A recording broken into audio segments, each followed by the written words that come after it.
Taurus 19, a newly formed continent. So there's a power in the world that pushes tectonic plates together and forces the land up to create mountain ranges the size of the Himalayas. Wow. That force is present within everything, within us. And Taurus knows about this. Taurus quietly gets on with living calm, easy ways of being, eating grass, until something happens. And then when it engages its power, it bothers to get up and move. Then enormous events can unfold from that. This is why I associate power with Taurus more than the other signs. Also, I can feel it. I've got Sun, Mars, and Moon in Taurus. I feel this. It's like that power which creates the movement of tectonic plates that cannot be held by the earth and must burst into mountain ranges that then last 1,000,000 years. That power, I can feel it. I don't know how to explain it. And I'm not alone. I speak to other Taurus people who have got Taurus strong in them. They know what I mean. There's this enormous ability we have to change physicality, to remold the physical world from what it is now to what we desire it to be. And that desire is not really a choice. We are desired. There's something that is so incontrovertible.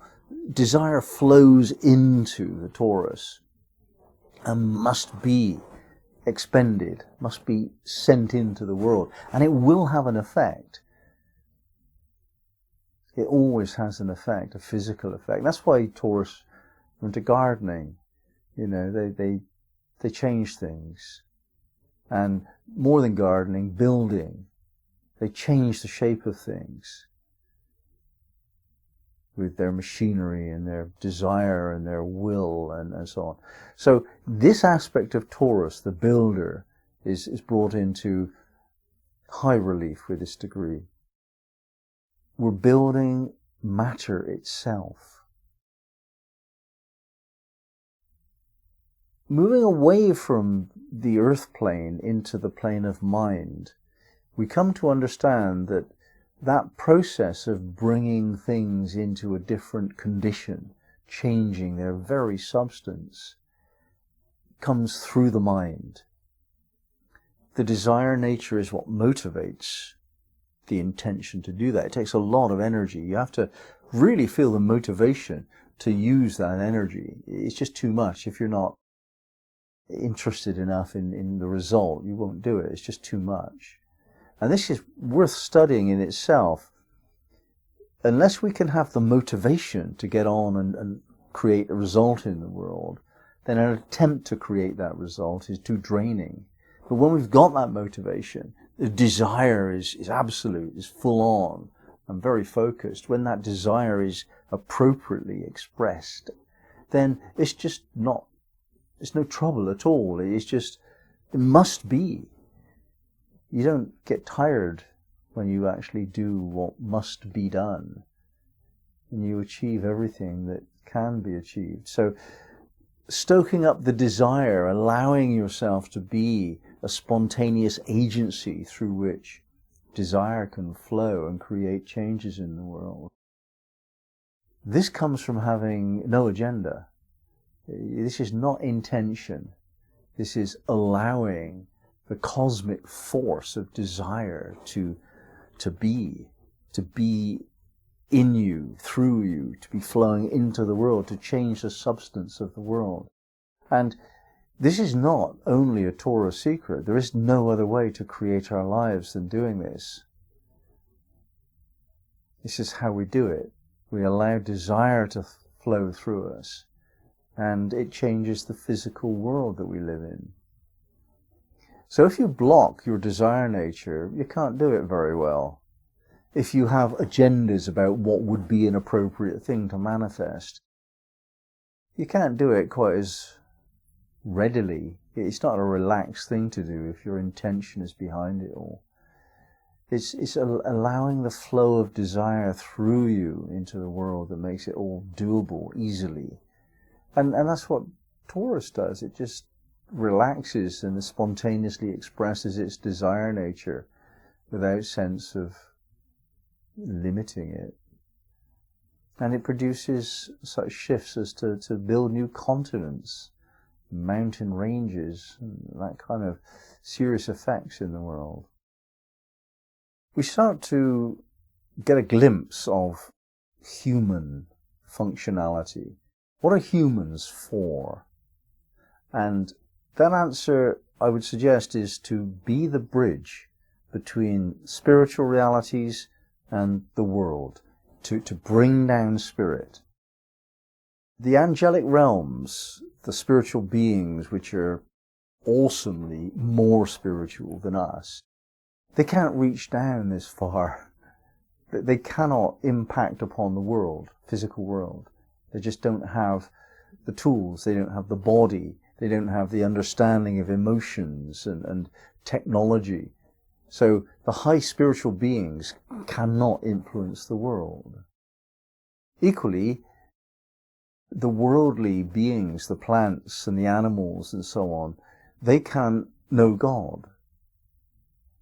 We can actually do both of those, the human kingdom. We can know God and we can change the shape of the world, the physical world. And this is our job, to be that bridge.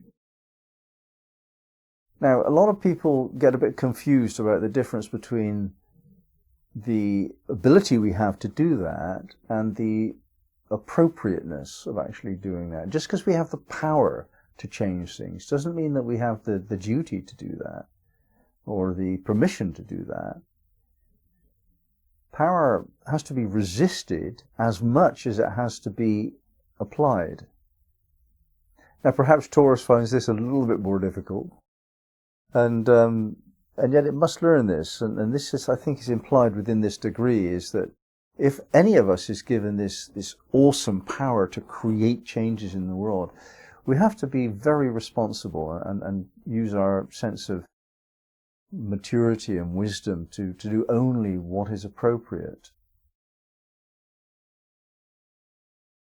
The challenge the human species has, therefore, is both to turn this wilderness of the world into a garden, which we've done to some extent, but we've overdone that. We've turned it into a technological nightmare. Instead of just gardening, we actually started building tools to do that for us, and we went a little bit crazy when we did that. In other words, the hunter-gatherer started to plant fields instead of just, the hunter-gatherer was planting things in different places and moved around and enjoyed the crops when he came back a year later. So they had this circuit, typically, not all of them, but they would plant and they would harvest their stuff.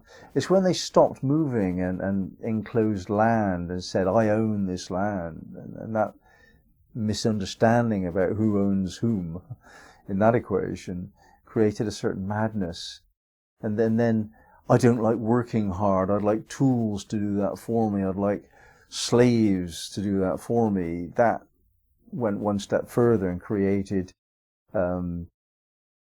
eventually the agricultural revolution moved into the industrial revolution, and now even manufacturing is going out of fashion, and we're bringing, what's it called? 3D printing, electronics. We're making things with electronics now. We're moving so far away from worldly consciousness that we've lost the sense of our ability to create what is real in the world. And this is not appropriate. Our appropriate behavior is to get our fingers a bit muddy, actually integrate our beingness with physicality. And we have lost, therefore, the ability to create our world the way we choose it to be. So if we re-engage with that, just start, I think gardening is really very helpful. We start sort of seeing the formula of life, and we start creating something of beauty, which is a marriage of spirit and matter. And this is our functionality, the balance between these two things. And balance is felt in the heart. That's why we have that feeling of well-being and joy in the heart. That's given to us when things are in good balance. And when it goes out of balance, we feel a sense of loss in the heart, and which is present in the world today as a species. We've lost an expression of love because we don't love nature, we don't love each other. And our job is to balance spiritual things with material things, and we're not doing it.